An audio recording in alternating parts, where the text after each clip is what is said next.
The idea of the chosen ones carries an air of mystique, a sense of divine purpose that sets certain individuals apart. But with this sense of purpose comes a paradoxical truth: to be chosen is also to be tested. It is to walk a path fraught with challenges, resistance, and shadows. The devil, whether seen as a metaphor or a force, does not seek to destroy the chosen in obvious ways. No, the destruction is far more insidious, for the devil knows that the chosen carry within them a light too bright to extinguish outright. Instead, the strategy is to dim that light from within, to coax the chosen into abandoning their own potential. The devil begins not with destruction, but with doubt. Doubt is the whisper in the quiet moments, the nagging question of worthiness. It is the voice that says, "Who are you to think you can change the world? Who are you to believe you are chosen?" This doubt does not shout, it murmurs, subtly eroding confidence until the chosen begin to question their very purpose. And yet doubt is not inherently destructive. It is the chosen one's response to doubt that determines whether they rise or fall. Temptation is the next thread in this tapestry of destruction. It does not come as overt seduction, but as a series of distractions, opportunities that seem too good to pass up, but which pull the chosen away from their purpose.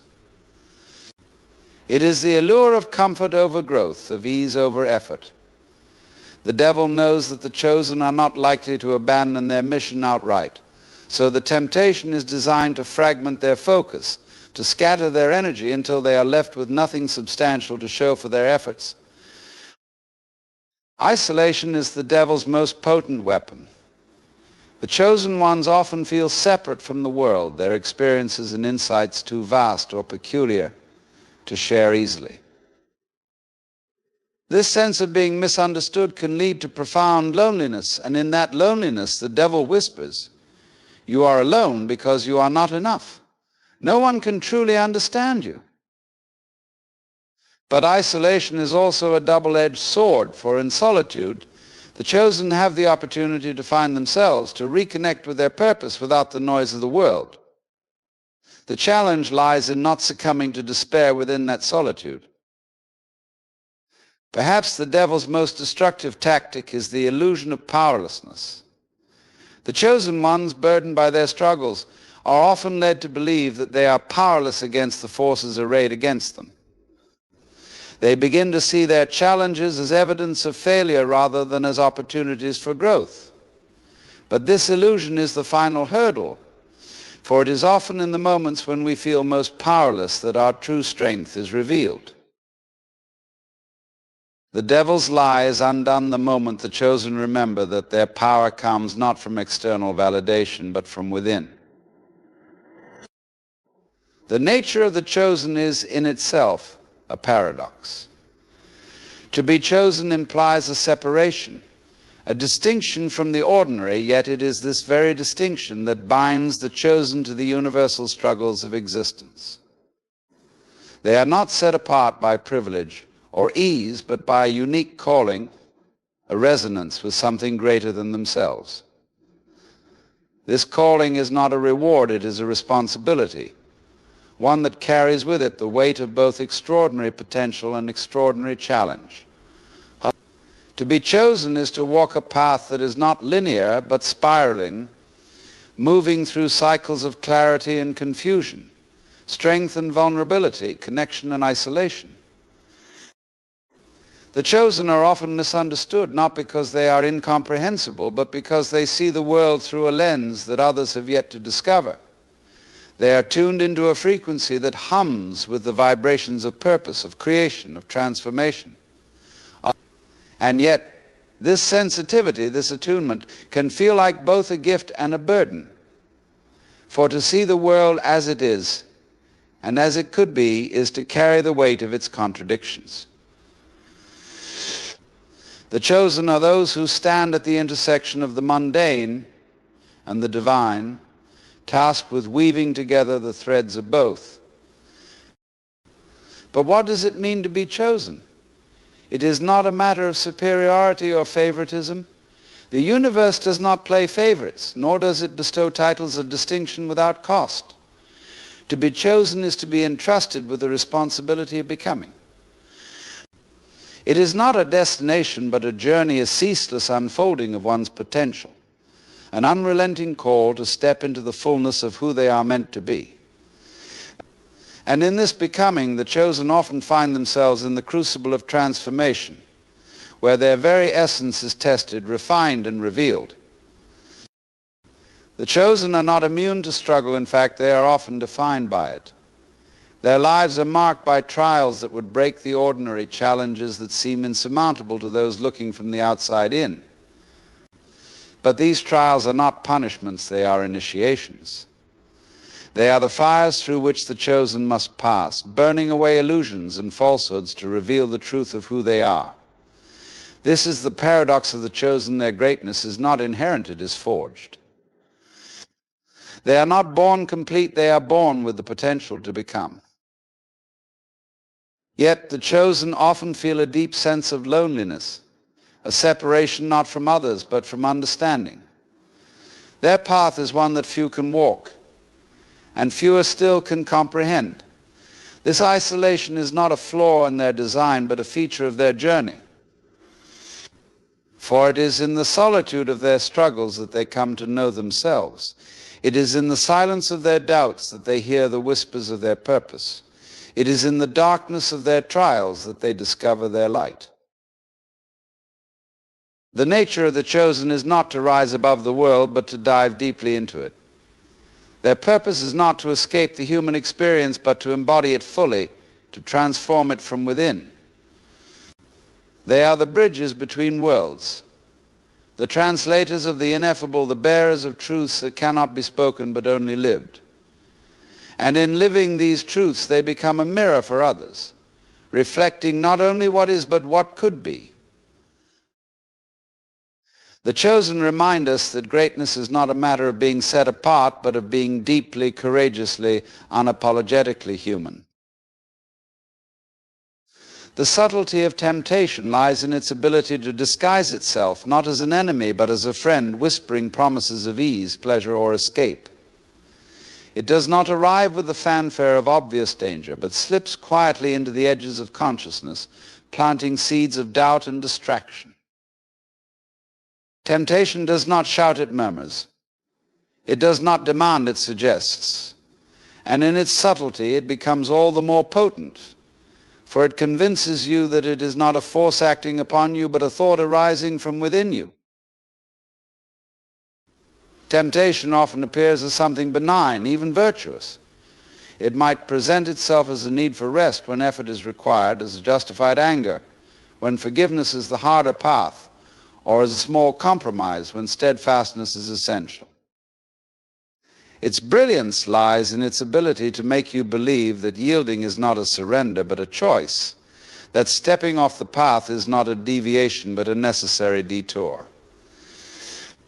In this way, temptation becomes not an external force but an internal dialogue, a conversation with your own desires, fears, and doubts. What makes temptation so insidious is that it often aligns itself with what you already seek. It offers shortcuts to fulfillment, promising the destination without the journey. It whispers that the struggle is unnecessary, that there is an easier way, a more pleasant road. And yet in following these whispers, you find not ease but entanglement, not freedom but a deeper web of dissatisfaction. For the nature of temptation is to divert, to lead you away from the fullness of your own potential by convincing you to settle for something less. Temptation is not a brute force, it is a gentle tug, a shift so subtle that you hardly notice it happening. It works not by opposing your will, but by aligning itself with your doubts, by amplifying the voice within that questions your strength, your worth, your purpose. It does not seek to confront you, but to co-opt you, to make you its accomplice in your own undoing. And in this it reveals its true nature, not as an external adversary, but as an aspect of your own mind, a shadow of your own longing. In its subtlest form, temptation is not even about desire, but about distraction. It is the small, seemingly insignificant choices that pull you away from your center, the countless little moments where you say yes to something that is not truly aligned with who you are. It is not the grand betrayals or dramatic falls, but the quiet erosion of integrity, the slow drift away from your purpose. And because it is so quiet, so gradual, you often do not see it for what it is until you are far from where you intend it to be. But to see temptation for what it is, to recognize its subtlety, is to reclaim your power over it. For temptation holds no real power. It can only suggest, not compel. Its whispers gain strength only when you believe them to be your own. When you can stand in the quiet of your mind and observe those whispers without attaching to them, you rob them of their influence. You see them not as truths but as passing clouds, not as commands but as curiosities. The subtlety of temptation is both its greatest strength and its greatest weakness. For in its subtlety, it relies on your unawareness, your distraction, your lack of presence. But the moment you bring awareness to it, the moment you shine the light of attention on its whispers, it begins to dissolve. It cannot stand in the face of clarity, for its power lies not in its reality, but in its illusion. And in seeing through that illusion, you find not only freedom from temptation, but a deeper understanding of yourself, of the desires and fears that gave it its foothold in the first place. Isolation as a weapon does not strike with the sharpness of a blade, but with the quiet, persistent erosion of connection. It is not an act of violence, but an absence, a hollowing out, a whisper that grows louder in the silence. Isolation does not tear you apart, it leaves you alone to do that yourself. It creates a chasm not just between you and others, but between you and the world, a sense of separateness that feeds the illusion of being cut off from the very fabric of life. The insidious nature of isolation lies in its subtlety. It often begins not with a dramatic rupture, but with small, unnoticed fractures. A missed conversation here, a misunderstanding there. It creeps in through moments of rejection, real or perceived, and settles into the spaces where connection once thrived. Over time, it becomes a lens through which the world is viewed, a belief that you are somehow outside of it, apart from it, unseen and unheard. And in this state, isolation whispers its most dangerous lie, that you are alone because you are unworthy. But isolation is not merely physical or social, it is deeply psychological. It convinces you that your struggles are unique, that no one could possibly understand what you are going through. It feeds on your doubts, amplifies your fears, and creates a narrative in which your pain is solitary and incommunicable. This narrative becomes a self-fulfilling prophecy, driving you further into yourself, cutting off the very lifelines that could pull you back into the light of connection. In its most potent form, isolation transforms into a sense of exile, not just from others, but from your own sense of belonging in the universe. It creates a feeling of drifting, of being untethered, as if you are a lone speck in an indifferent cosmos. This illusion of separateness is the true weapon, for it blinds you to the interconnectedness of all things. It makes you forget that you are not an island, but a wave on the ocean, inseparable from the whole, moving with and through the tides of existence. Yet there is a strange irony to isolation, for in its depths lies an opportunity. The solitude it imposes can become a crucible for self-discovery, a space where the noise of the world fades and the whispers of your own truth become audible. But this transformation requires a shift in perception, a realization that isolation is not an external condition, but an internal experience. The sense of being cut off is not a fact, but a feeling, one that can be questioned, explored, and ultimately transcended. Isolation as a weapon thrives on disconnection, but its power diminishes the moment you begin to reconnect not just with others, but with yourself, with the world, with the intricate web of life that you are always inevitably part of. It is in these moments of reconnection that you see through the illusion of separation. You realize that the walls isolation built around you were never as solid as they seemed, that they were constructed not of reality but of perception, of fear, of stories you told yourself in moments of vulnerability. And so isolation, though it may feel like a prison, holds the key to its own undoing. For in its emptiness lies the space to see clearly, to reflect deeply, to remember that you are not alone but always part of something greater. The weapon of isolation can wound, but it cannot destroy. Its power lies not in its reality, but in its ability to make you believe in the myth of separateness. And once you see that myth for what it is, isolation loses its grip, and you are free to step back into the flow of life, where connection, belonging, and wholeness were waiting for you all along. The illusion of powerlessness is one of the most compelling and pervasive traps of the human experience. It is not a matter of true inability, but a perceived limitation, a story we tell ourselves about our place in the world and the forces that shape our lives. It whispers to us in moments of doubt, convincing us that we are at the mercy of circumstances, that the tides of life are too vast and too powerful for us to navigate. Yet, this perception is not a reflection of reality, it is a distortion, a veil drawn over the immense potential that resides within us. At its core, the illusion of powerlessness stems from a misunderstanding of what power truly is. We often conceive of power as something external, as control over others, over events, over the future. And when we fail to exert this control, we feel weak, insignificant, as though life itself is happening to us rather than through us. But this is a false premise, for the truest power does not lie in domination or control, it lies in understanding, in presence, in the ability to respond authentically to the moment as it arises. The illusion of powerlessness thrives on comparison. It draws its strength from the stories we create about what others have and what we lack, about where we are and where we should be. It convinces us that we are inadequate because we do not measure up to an arbitrary standard, a standard that shifts and evolves, always staying just out of reach. This comparison blinds us to the truth of our own journey, to the unique strengths and capacities that we bring to the world.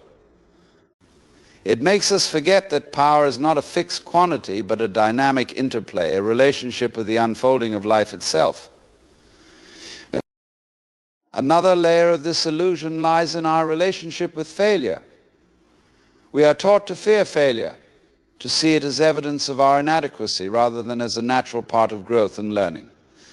This fear creates a paralysis, a hesitation to act, for we dread the possibility of falling short. But what we fail to see is that the experience of failure does not diminish our power, it enhances it. Each misstep, each setback is an invitation to deepen our understanding, to refine our approach, to expand our capacity for resilience. Power is not the absence of failure, but the ability to rise again, to adapt, to persevere. The illusion of powerlessness is also intimately tied to the stories we inherit and the identities we construct. We are born into a world of labels and expectations, of roles and rules that shape how we see ourselves. Over time, these stories become internalized, shaping our sense of what is possible and what is not. We carry the weight of these narratives, often without questioning their validity. Yet when we pause to examine them, we discover that many of these limitations are self-imposed, built not on truth but on assumption, on fear, on the voices of others that we have mistaken for our own. To see through the illusion of powerlessness is to recognize that power is not something that can be given or taken away. It is an intrinsic part of who we are. It is the ability to choose, to create, to respond.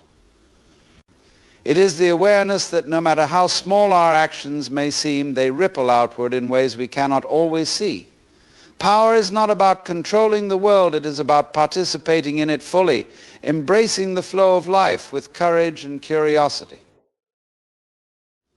The greatest trick of the illusion is its ability to make us forget that we are not separate from the forces we perceive as greater than ourselves. The universe does not act upon us as though we are passive objects in its grand design. We are part of that design, threads in the vast tapestry of existence. Our thoughts, our choices, our actions, they are not insignificant. They are the very fabric of reality unfolding. To remember this is to reclaim our power, not as something external, but as the essence of who we are. The illusion of powerlessness dissolves in the light of awareness. When we stop fighting against it and instead turn to face it, we see it for what it is, a shadow cast by our own doubts and fears. And in that moment we are free. Free to act, free to create, free to embrace the truth that our power has never left us. It has always been here, waiting for us to remember.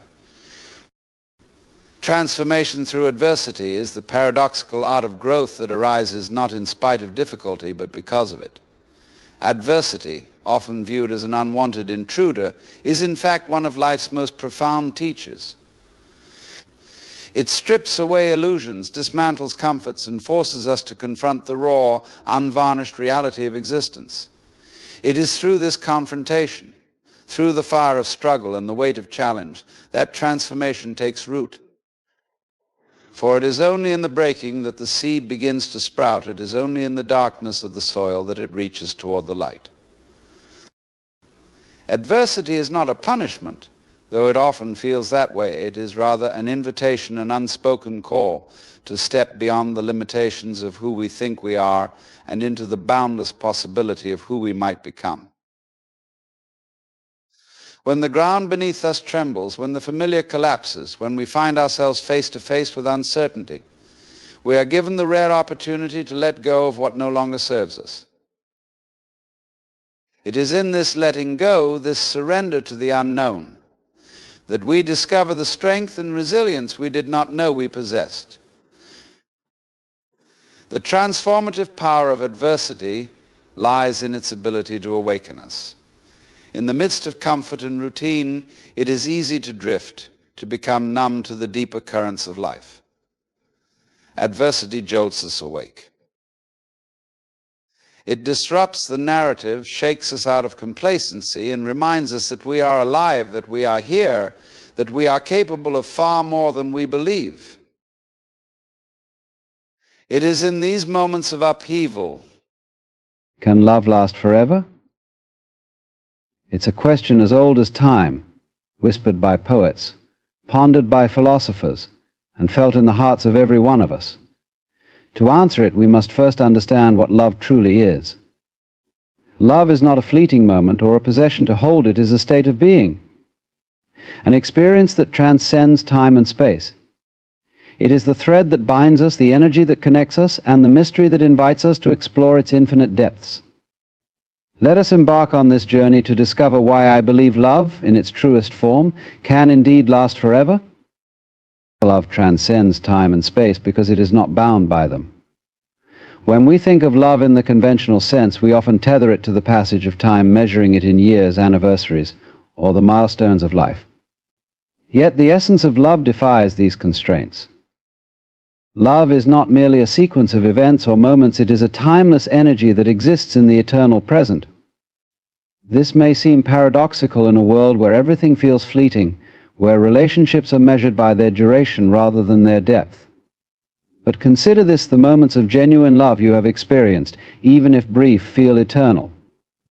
They resonate within you, untouched by the erosion of years or the weariness of age. When we say love transcends time, we're acknowledging that love is not about how long something lasts, but about the quality of connection it brings.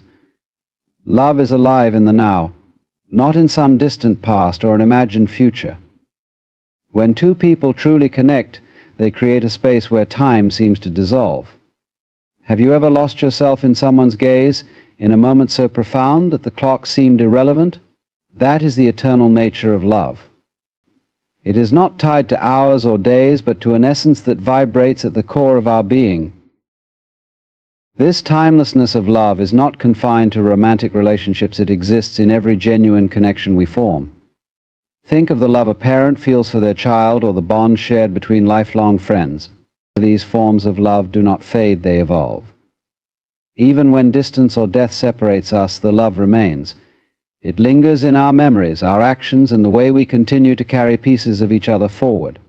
Love in this way is eternal because it leaves an imprint on the soul. It transcends the physical boundaries of existence, living on in the hearts and minds of those it touches. We often seek to preserve love to make it last forever, but this very act of clinging can obscure its true nature. Love does not need to be held captive to endure. It thrives in freedom.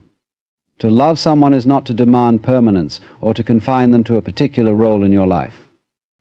Instead, it is to embrace them as they are in all their impermanence and evolution. This acceptance creates a foundation for love to exist beyond the limitations of time.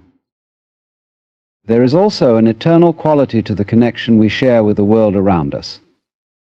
When you sit under the vast expanse of a starry sky, feeling a sense of oneness with the universe, you are experiencing love in its purest form.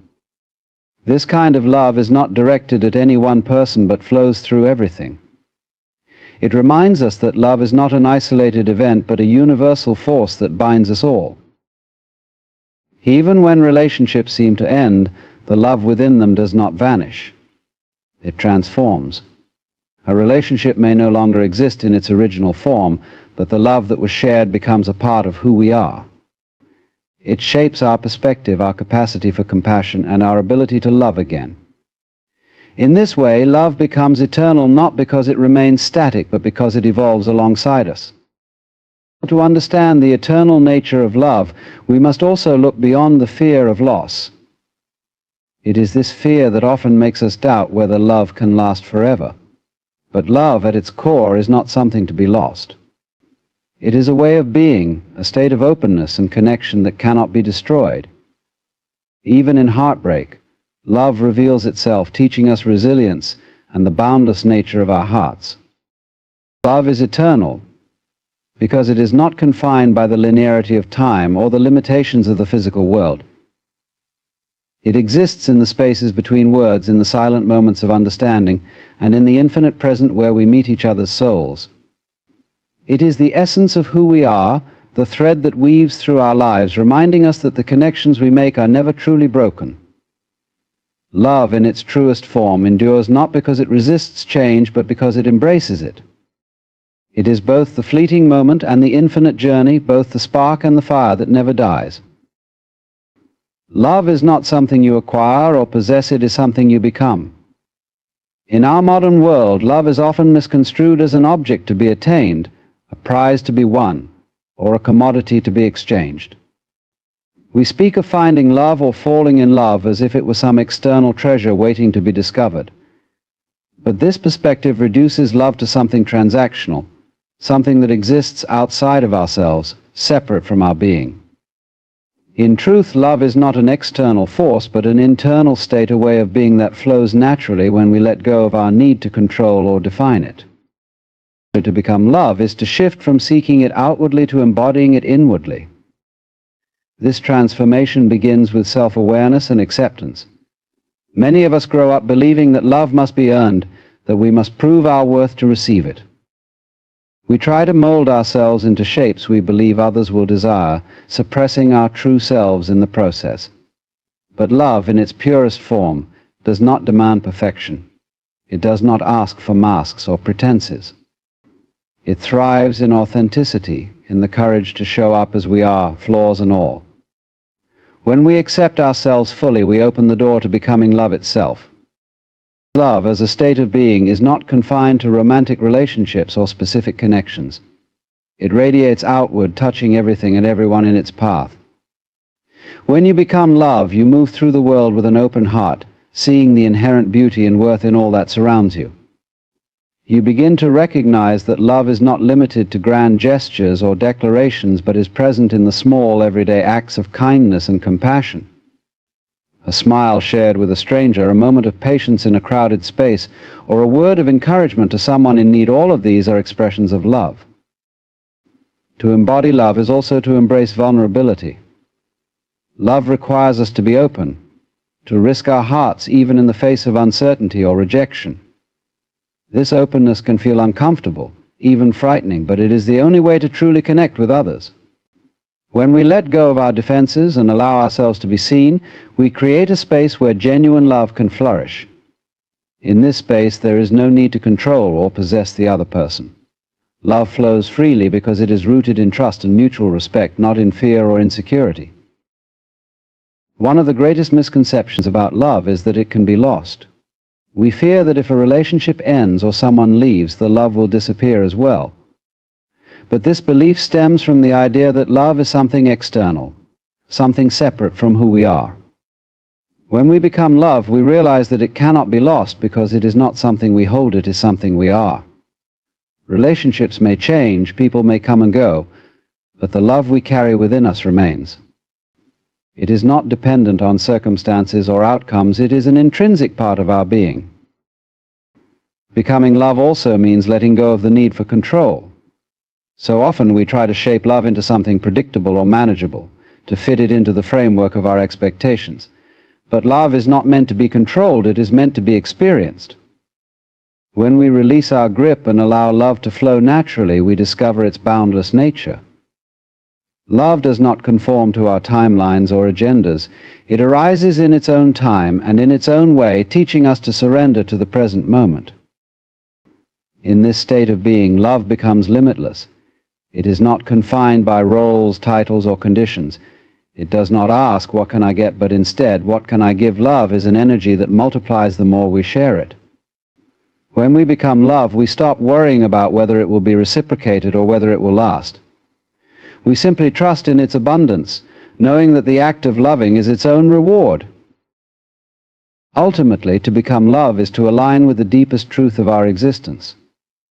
Love is not a fleeting emotion or a passing phase, it is the essence of life itself. It is the thread that connects us to one another and to the universe at large. When we embody love, we transcend the limitations of ego and fear, stepping into a state of unity and wholeness. In this state, we do not seek love, we live it, we breathe it, and we become it. And in doing so, we discover that love is not only eternal but infinite. Lasting love is not about clinging to sameness but embracing change. One of the greatest misunderstandings about love is the idea that it must remain static to endure, that to love someone means to hold on to them as they are, forever unchanged. This belief can lead to fear, resistance, and even stagnation within relationships.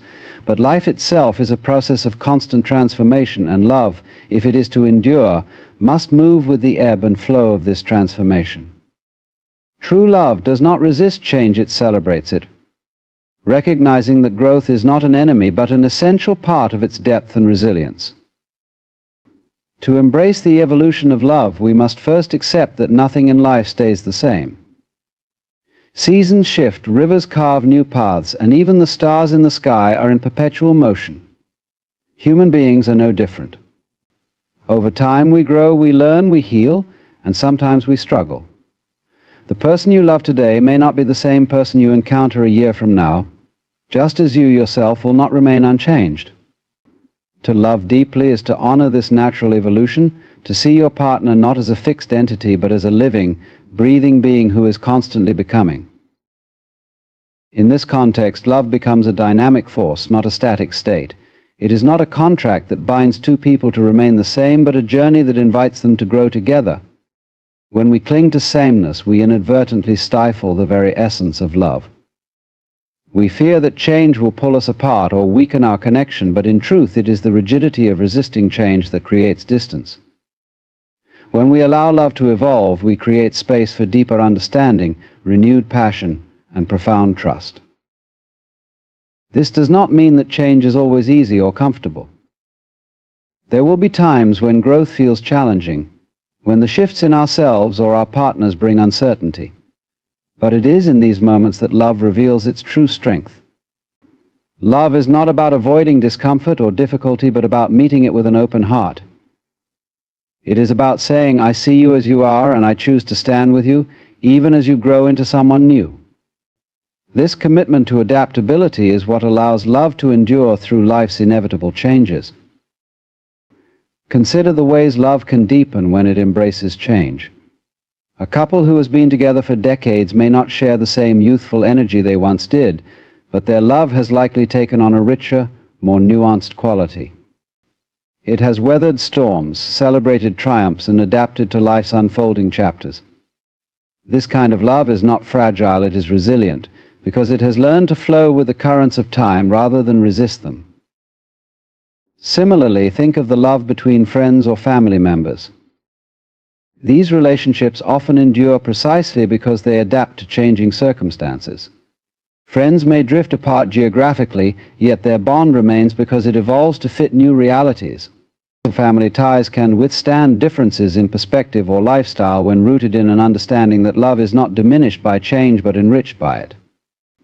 At its core, the ability to embrace change requires a shift in perspective. Instead of fearing loss or disruption, we can view change as an opportunity to deepen connection. Each new phase of life brings with it the chance to rediscover each other, to learn more about who we are and who we are becoming. Love is not diminished by these shifts, it is expanded, gaining new layers of meaning and purpose. And to sustain love through change, we must also cultivate curiosity and humility. It is easy to assume we know everything about those we love, to believe we have seen all there is to see. But people are endlessly complex, and their inner worlds are constantly evolving.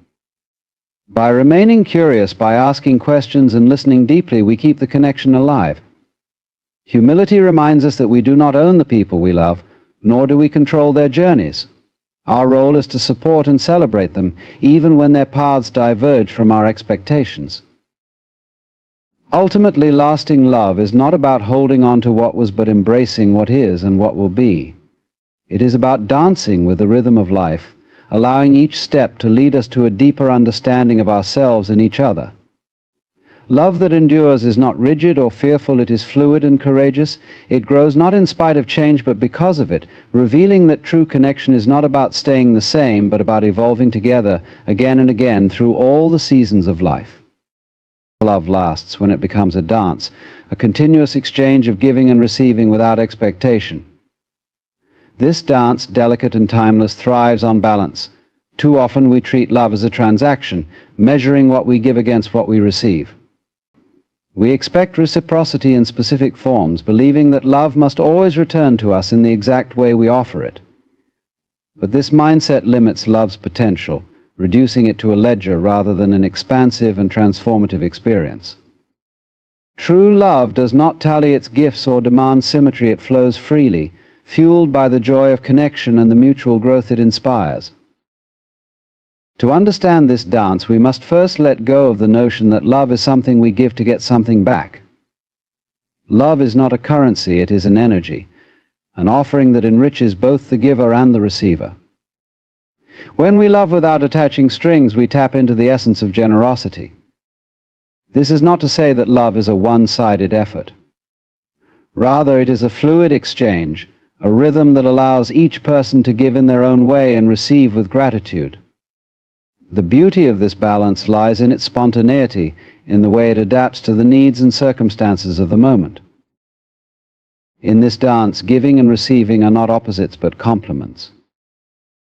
When you give love, you are not diminished, you are expanded.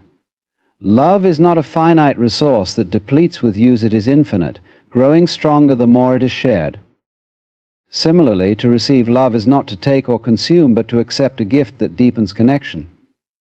Both acts require vulnerability, the courage to offer something of yourself without guarantees, and the humility to accept another's offering with an open heart.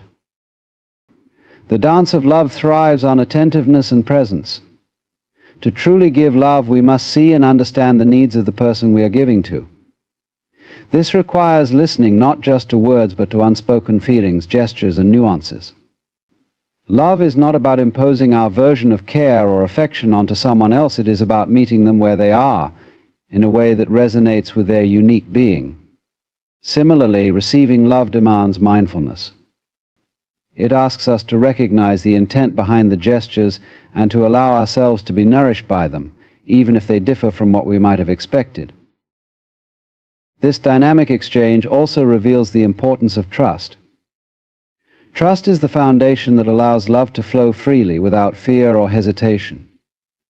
When we trust, we let go of the need to control the outcomes of our giving. We don't give love to manipulate or to secure a certain response, we give because it feels natural and right. Trust also enables us to receive without suspicion or resistance. It allows us to believe in the sincerity of the other person's intentions and to accept their love as a genuine expression of connection. Gratitude plays a central role in this dance.